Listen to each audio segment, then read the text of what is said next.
Hi friends, இன்னைக்கு நம்ம சேனல்ல ரொம்பவே ஒரு சூப்பரான பொட்டேட்டோ சீஸி பால்ஸ் எப்படி பண்ணுறதுன்னு தான் பார்க்க போகிறோம். ஸ்கூல் விட்டு வர குழந்தைங்களுக்குலாம் செஞ்சு கொடுத்தீங்கன்னா ரொம்பவே விருப்பப்பட்டு வாங்கி சாப்பிடுவாங்க. வேற லெவல் டேஸ்ட்ல பிரமாதமாக இருந்துச்சு. ரெசிபிக்குள்ளே போகிறதுக்கு முன்னாடி நம்மளோட குக்கிங் குயின் சேனலை சப்ஸ்கிரைப் பண்ணிக்கோங்க. இப்போ வாங்க எப்படி பண்ணுறதுன்னு பார்க்கலாம். இப்போ அதுக்கு ஃபஸ்ட்டு நான் வந்து ஒரு 3 உருளைக்கிழங்கு வந்து வேக வச்சு எடுத்து வச்சுருக்கேன்.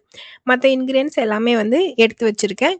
இப்போ வாங்க இந்த உருளைக்கிழங்க மசிச்சு எடுத்துக்கலாம். இப்போ இந்த மாதிரி நல்லா ஸ்மாஷ் பண்ணிவிட்டு இப்போ இதில் வெங்காயமும் பச்சை மிளகாவும் சேர்த்துக்கோங்க. கொஞ்சமாக வந்து மொசரலா சீஸ் வந்து நான் சேர்த்துருக்கேன். சேர்த்துட்டு இப்போ இதில் ஒரு ஸ்பூன் போல் மிளகாத்தூள் சேர்த்துக்கலாம். ஒரு ஸ்பூன் போல் கரம் மசாலா சேர்த்துக்கோங்க. ஒரு 1/2 ஸ்பூன் போல் ஜீரகத்தூள் சேர்த்துக்கலாம். இப்போ இதில் ஒரு ஸ்பூன் போல் சால்ட் வந்து ஆட் பண்ணிக்கோங்க. இப்போ இதில் கொஞ்சமாக பொடியாக கட் பண்ண கொத்தமல்லி இலைகளையும் சேர்த்து நல்லா வந்து மிக்ஸ் பண்ணிக்கலாம். நல்லா இந்த உருளைக்கிழங்கோட இந்த மசாலா, இந்த வெங்காயம் எல்லாத்தையும் வந்து நல்லா மிக்ஸ் பண்ணி கொடுத்துக்கோங்க. இது அந்த அளவுக்கு நல்லா ஈவினிங் ஸ்நாக்ஸ்க்கு ரொம்பவே சூப்பராக பெர்ஃபெக்டாக இருக்கும். இப்போ இதை வந்து குட்டி குட்டி பால்ஸாக வந்து நம்ம ப்ரிப்பேர் பண்ணி எடுத்துக்கலாம்.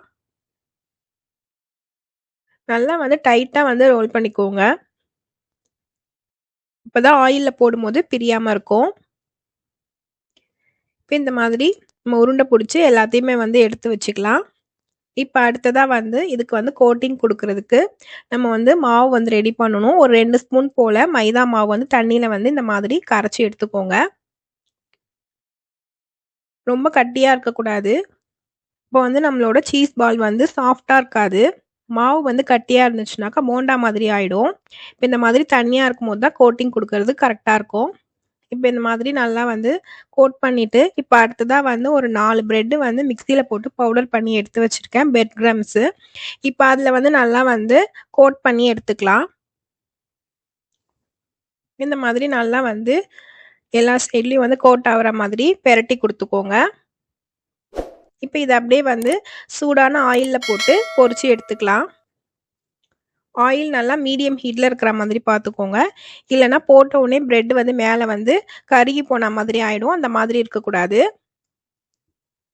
இப்போ இந்த மாதிரி சேர்த்துட்டு இப்போ 2 சைட்லையும் நல்லா கலந்து கலந்து கொடுத்து வேக வச்சு எடுத்திங்கன்னா நம்மளோட சூப்பரான பொட்டேட்டோ சீஸ் பால் வந்து பிரமாதமாக வந்து ரெடி ஆகிடும்.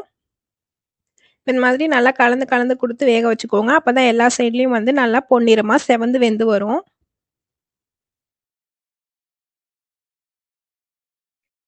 பாருங்க, இப்போ இந்த மாதிரி நல்லா கோல்டன் ப்ரௌன் கலரில் சூப்பராக வந்து வெந்து வந்துருச்சு.